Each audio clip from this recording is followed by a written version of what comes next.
day for it. Working on this shit box. Have a look at this. So I just bought these. Let's just put it in perspective. This is what I had to try and keep the wheel alignment in to save the tabs bending. But it stops the tabs bending, but it doesn't lock the bolt in place. Have a go at this though. This is the ones I just got from Patrol Apart. Now I talked about these a few years ago, why we couldn't cut the end off a ring spanner. I'll show you the rest of it, if I can find it. Hang on, here we go. If I cut the end off a ring spanner, weld a bit of flat bar to it, and somehow have a fixed nut out here, so you could like do exactly this. And they all said, no, the little M8 bolt's not going to hold it, which I disagreed with, but here you go. So you adjust this to where you want it, put the bolt in, and you'll find by either reversing it or whatever you have to do, it'll fit. Look at that.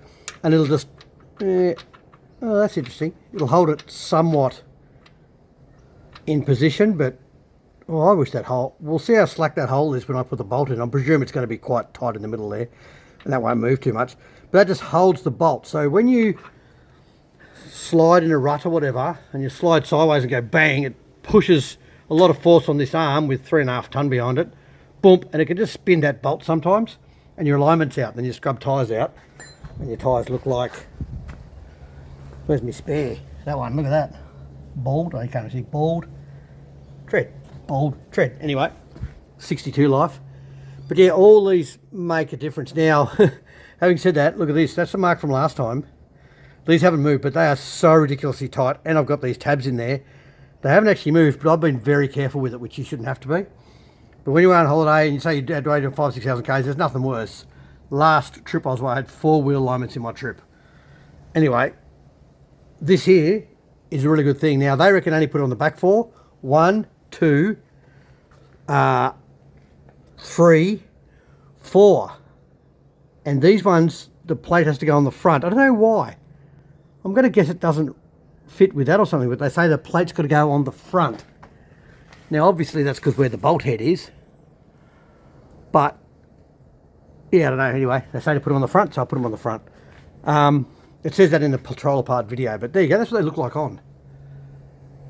Very neat, eh? I think they showed this on Patrol Apart video anyway, but I'm impressed. Nice bit of work.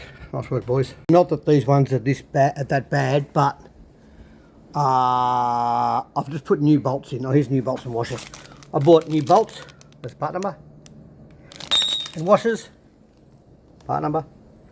From Patrol Apart. The reason being, that one wasn't that bad. But, if you have a look at this one actually wasn't that bad at all, but that's what it's meant to look like. And then see, you probably can't see, but you can just. When that little tit there wears away, that runs in the keyway on the bolt. Hang on. Like that, runs in that. So the more worn away that is, like I've pulled some of them off, I've shown them before in videos that have got the tiniest amount left, so they're not really doing anything. So that means the bolt head can be facing that way, and this here, because it's so worn out, can be like there. So it's not really doing the job. So they've got to really be both the same. So I actually replaced these, I wouldn't say real often, but I've replaced them a couple of times as they wear out. Remembering, I've only got 80 or 90,000 Ks on this car, but they've all been, you know, rough, dirty Ks. Oh, there you go. Neat, eh? You're putting these bolts in, don't be tempted to put, oh, sorry, I don't put anti-seize or anything on them, including the nut. I want it to actually stay as tight as possible, so I just don't put anti-seize on them, because then it's just easier for it to slip out. If it actually grips a little bit, even if it's with rust inside the bush, it just stops it from spinning as easy. Anyway, so I'm determined to sort out to keep the alignment on this thing. I washed this. Did a very good job, did I?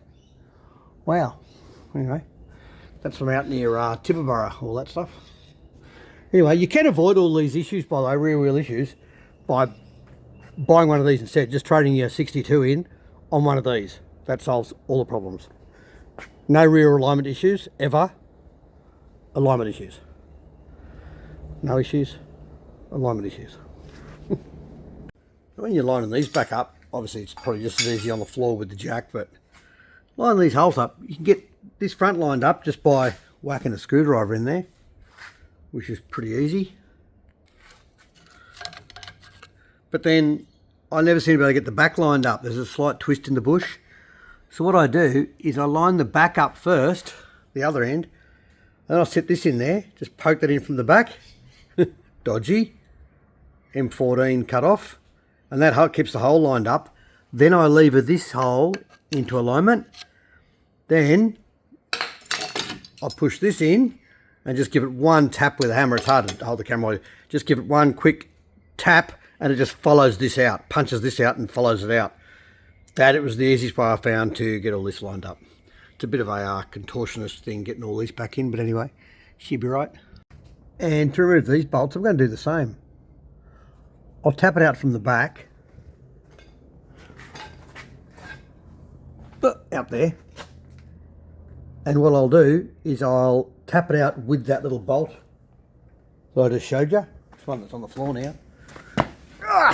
Tap it out with that, and then as I tap that out, that'll just go in and keep the hole lined up, because I'm just replacing that bolt and putting that new alignment thing on the other side, so that should help me get the bolt straight back in. Remember, no anti-seize, because you don't want it to. You want it to actually stay where it was put. You don't want it to be too slippery. Obviously, just marking these so I can put them back roughly where they are, just to drive it up to the ooh, that shit. Just to drive it up to the alignment shop. Yeah, so to give this little tap with the chisel, just to line them all up again. And because I'd welded, I had to clean all these dags off, which is annoying, because I'd welded those U-plates on there. Anyway, that's life. Now, I had to, if you got a new car, you might be right, but I've had to, these are all bent, so I've had to pull these back in to make it flat, because what you need to make sure is that those tabs protrude far enough. Like where this sat onto this one, the factory weld sat out a bit, so I had to just grind a bit of that off. But anyway, that sits in there now enough to push that alignment across and back. Should be pretty right. I'm hoping. Still a little bit of movement there, isn't there? Could probably bash that over more, but it's not going to make any difference because these hold it in position, so it'll still just flare out to there anyway. So I suppose it's only 1/2 mil, but anyway, should be right. Just got to make sure, yeah, the interference with that is enough.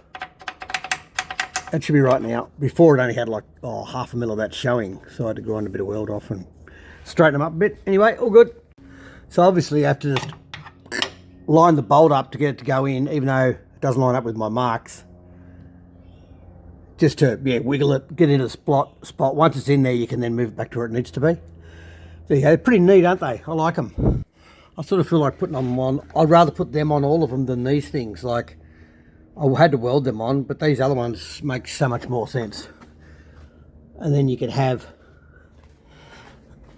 not going to lock at both ends. Mind you, the important end to lock is this end, because that one is the welded washer, eccentric washer, so that actually does all the aligning job. And this one on this end just clamps it all in position. But I can sort of see the advantage of having those other plates on there as well. I'm not quite sure why they tell you I need to buy 4, because you could quite easily put them up here as well. I'm going to inquire about that. Like, look at the gap in that one. I've straightened them already. That's got another mil gap there. And you can see little rust marks here, like that one's been moving. Interesting. Anyway, God, this is embarrassing. I washed this for hours after the desert trip. It's ridiculous. If you take all your washers off at the same time, don't mix them up, because guess what? Your marks will be wrong. Should be able to work it out from where the little tip there is, but anyway, that's funny. So this is at full droop now, so I'm going to bolt them up because it's easy on the hoist. But what I probably will do is I'll put the big stand, the transmission jack, underneath that, and then do it up. I don't know if I can get to them with the wheel on. I can't remember. I'm guessing I can't. But the thing is, because that's a bush there, those bushes are actually a bit worn. Because that's a bush there, if I clamp it up there and then it sits back down in its normal position, it's already sort of under tension the whole time. So really you should have it all sitting on the wheels and everything flat when you nip these up. That's all these ones with the crush tube, not those ones, but these ones. So when I sit back on the ground, I'll try and crack them and retighten them, purely so the bush is not under tension, because, you know, if your bush is already under tension and then you go up more, it's just really straining that bush and can tear the guts out of it. Same with all cars, same with the G, everything, GU gear, everything. When it's sitting on the ground, that's when you nip everything up, just so they're sitting where they're meant to be, in their neutral position.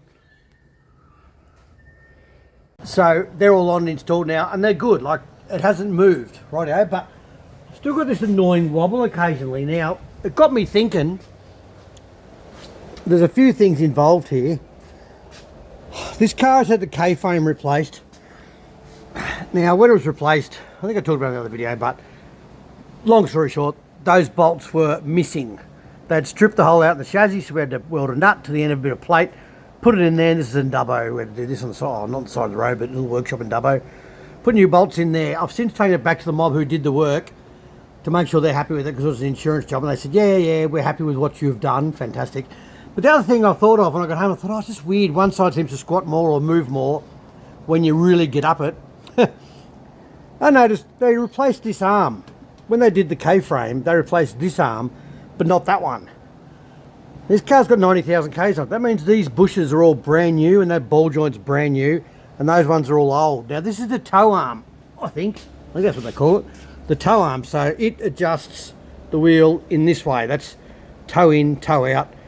So my theory is, as you put your boot into it, the diff via the drive shafts spins the wheel, and the wheel pushes forward. Now, how the wheel pushes the car forward is via these arms. So that arm, if it's got any movement, you know, the bushes are a bit buggered, the wheel can move slightly. Anyway, that's what it feels like it's doing. And it's always felt like it was doing it just on this side, which is funny because, as I said, the other arm, all the bushes were replaced. So these ones are 100,000 Ks old, those ones aren't. Or 90,000 Ks. So I'm just replacing this arm because I thought, oh, you know what, it's $300 for a whole arm. Nissan don't actually sell the bushes separately. You can buy aftermarket ones, but Nissan don't sell them. So I've just bought an arm online, $320 or something, which is pretty good value. Comes with the bushes and a new ball joint. And I'm going to change that just for peace of mind that those bushes are then the same age as these bushes. To me, it'd be like changing a shock absorber on one side only, or changing your brake pads on one side. You just wouldn't do it. Anyway, because it's been a while since I did the rest of it, it sort of got better, and I thought, oh yeah, it's a bit better, so I left it.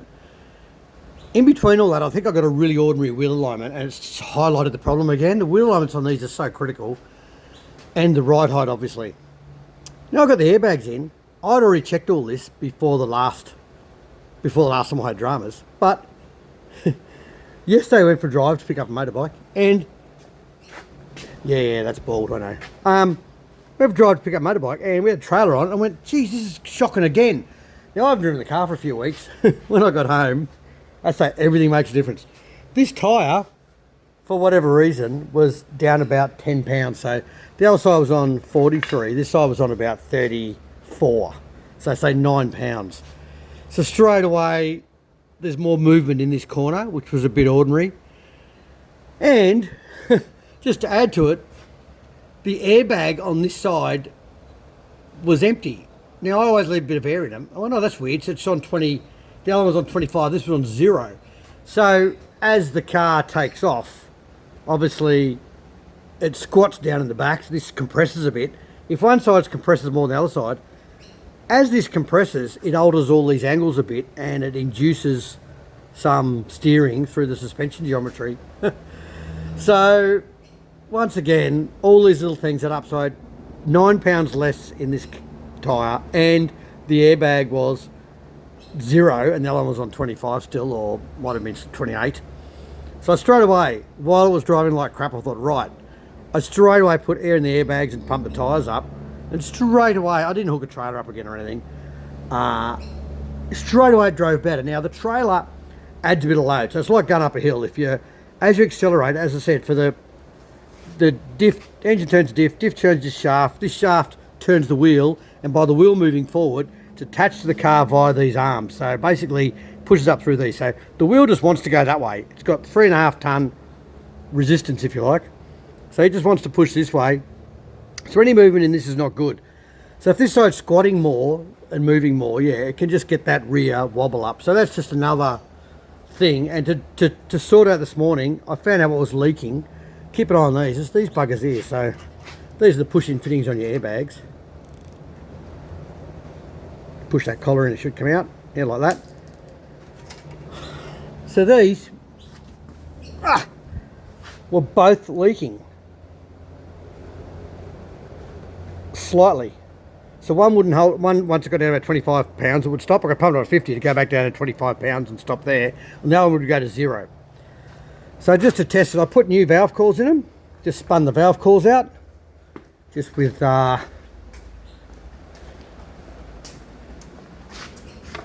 of these little screwdrivers. Spun the valve core out. I had new valve cores here, so I put new valve cores in. Now, that didn't make any difference to what, fixed one but not the other. So anyway, I've ordered some new ones. Just rang up Airbag, man. $50 delivered, 2 more of these.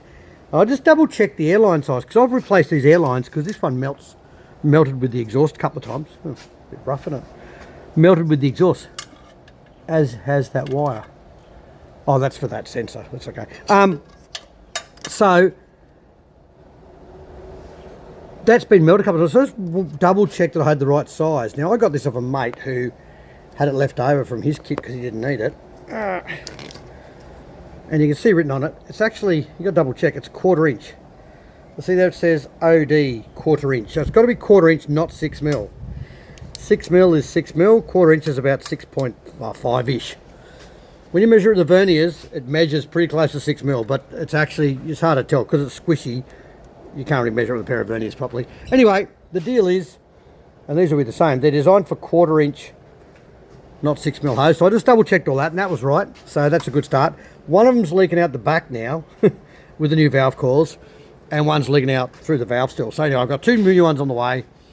So just watch out, because when they're uneven, yeah, that just throws everything out as well. So with them on 50 pounds this morning, I literally folded this over. If you ever get stuck and you have to do this, you can. You fold it over with the valve still connected. Hang on. Righto, so valve still connected, and you just pump it up to where you want it. And while you've still got the pump connected, if you want, you fold it over and put a cable tie around it.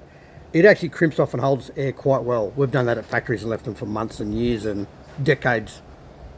Yes, decades like that. So, and they don't leak. So you can do that if you get stuck. Or if you notice one's leaking, you can pump it up and then just disconnect it out, fold it over, whatever you want to do. Even if it's still installed, you could fold it over and then unplug it and then put a cable tie on it. It's going to hold that air if you're ever away and you have an issue. Because these are a bugger to get, like they're not a standard, because you need a 1/4 inch fitting, push-in fitting to a car valve. Yeah, it's just one of those annoying little stories. But anyway, the other way you can get away with it is some of your caps on your cars. We've got one laying around here. Some of your caps on your cars are steel, especially ones used on race cars. On race cars, you've got to have ones that if the valve fails, it holds the air anyway. So, yeah, here's one I prepared earlier. So you get ones like this with a steel, and they have a rubber sealer inside them, rubber seal. And so that actually seals it. So if you've got them on there as well, that helps. At least if your valve's leaking just through here, you can just put a valve cap like that on. It will hold the air in there then. But anyway, yeah, that's how much, it makes a huge difference. So anyway, now I'm just replacing this arm. So it's basically a matter of, I've taken the weight, I'm obviously on a hoist so it's easier. I've taken the weight of the arm with the transmission jack. Just going to take that bolt out. That bolt after marking it, that's the adjustment for the toe, I believe. So I've obviously, actually they both adjust toe, funnily enough, because if you adjust that one, you can pull the front in and out. But if that's fixed and you adjust this one, that one there, it's going to push the back out, which adjusts the toe in and out anyway. So I don't know which one's called the toe arm. They're both rear lower control arms. That's called the spring arm maybe, and that might be the toe arm, not sure. Anyway, everywhere I look they're called something different. But Either way, that one or that one can adjust your toe. But anyway, I marked them, so they should go back pretty well where they were. And when I've done it all, I'll put the airbags back in, pump them all up to the right height, and then we'll try it for, make sure it's all level. Now, before it goes for wheel alignment. Now, on that, when it goes for wheel alignment, as we've talked about a billion times, everyone knows, the height of these and where it sits is really important for the wheel alignment. So, when they do it, they should really check that both the airbags are the same, because with a car sitting there, if it's on a slight angle already from side to side, already the wheel alignment's going to be out. So I wonder how long I've had 25 in one and 0, or 28 in one and 0 in the other, because even if it was a slight bit of difference, you notice a real lot when it's underweight and you bounce along the road, because this one will change more than the other one. That one will be stiffer. But when it's on their wheel alignment stand, on their wheel alignment hoist thing, it's still gonna be down slightly, which means they set it all for that. So it's just different from the other side straight away. So I don't know if they do check, but I'm sure the good ones would. But they should be checking that the airbags are both on the same pressure. My guy doesn't race car, checks tyre pressures, everything when he does them. So I presume the guys who do this would know what they're doing. But every time it seems to come back, the wheel alignment feels different. I don't think it's felt the same twice in a row ever. But anyway, there you go. So anyway, I'm going to take this arm out, put the new arm in, which looks pretty straightforward. The hardest part, I reckon, that bolt will come out, that bolt will come out. That's already out. Is this here. Now this is where your ball joint goes in. I've already measured the gap, so the width of that there for that pin to come out is the same as the gap up there. So I'm presuming that I can just knock that out. I really hope that's the case. I can just knock that up by splitting that. So I'll put a screwdriver in there, spread that slightly, and then knock that out. That's what I'm hoping. We'll see. Whew. Screwdriver to spread that. Still a bit tight, eh? But, you know, nothing a bit of leverage doesn't sort out. Oh, easy.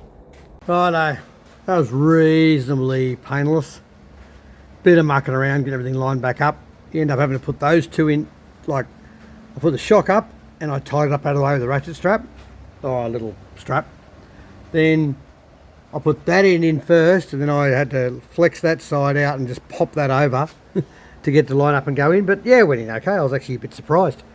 It was a bit of a bugger belting it out, but so with the screwdriver in the slot, I think I said that, it did belt out okay. Even that wasn't a drama to line up. You leave this at full droop and that's just the right length, so you just jiggle it with a little lever in here, little pry bar. So that wasn't a drama. Yeah, anyway, it's all back in. Now, I haven't tightened them up there.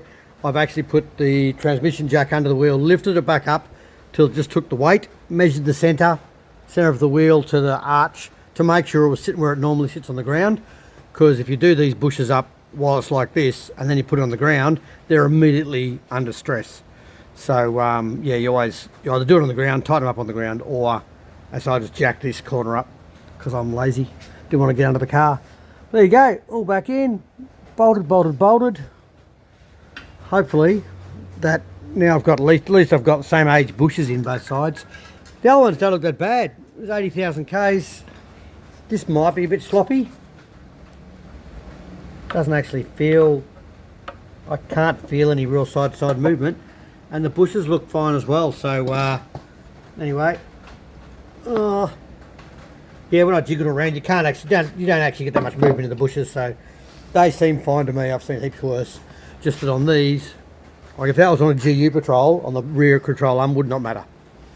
Like, it'd be bugger all, especially if they're both worn the same amount. But on this, it just alters the steering, so, or alters the alignment, which causes it to steer. Anyway, that's just my 2 bobs worth with Gloria, the Hippo. So there we go. To check these bushes, I've always tested them by putting a lever in there, a pry bar, and pushing the joint up and down. Mate showed me you push it side to side. If the bush is split, that highlights the movement in the bush. Righto, so this bush in here on the upper inner, so the upper arm, inner side, it's an aftermarket bush to get the camber correction available or appropriate for the lift. That is the bush that was buggered on my back end.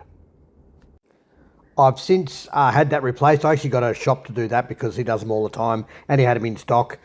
So I got George on track to do that, and he changed it up a bush and made another huge difference. So now we're nearly perfect. Righto, so last update on this topic. So George replaced the bushes, the rear upper arm inner bushes, which is the offset one for the lift kit.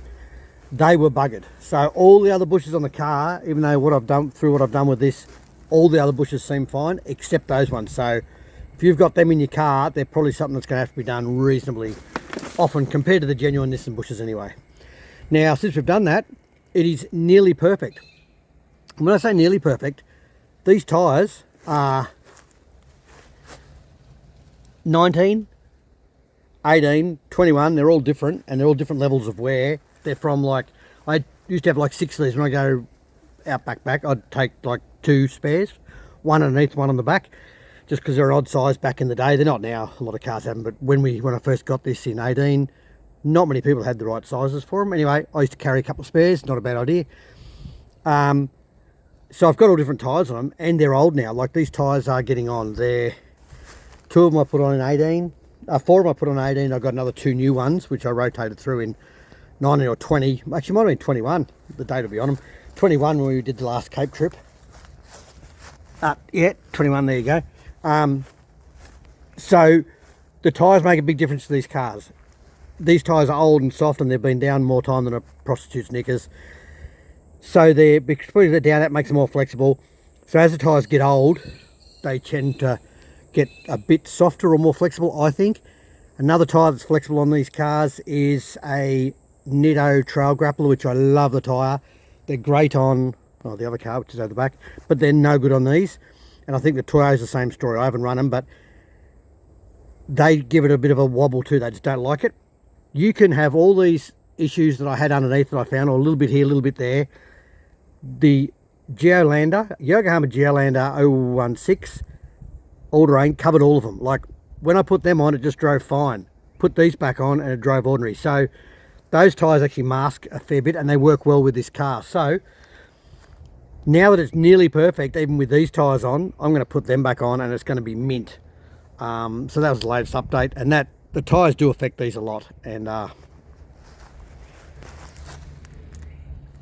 definitely due for new tyres. So there you go. Yokohama for the win for a Y62.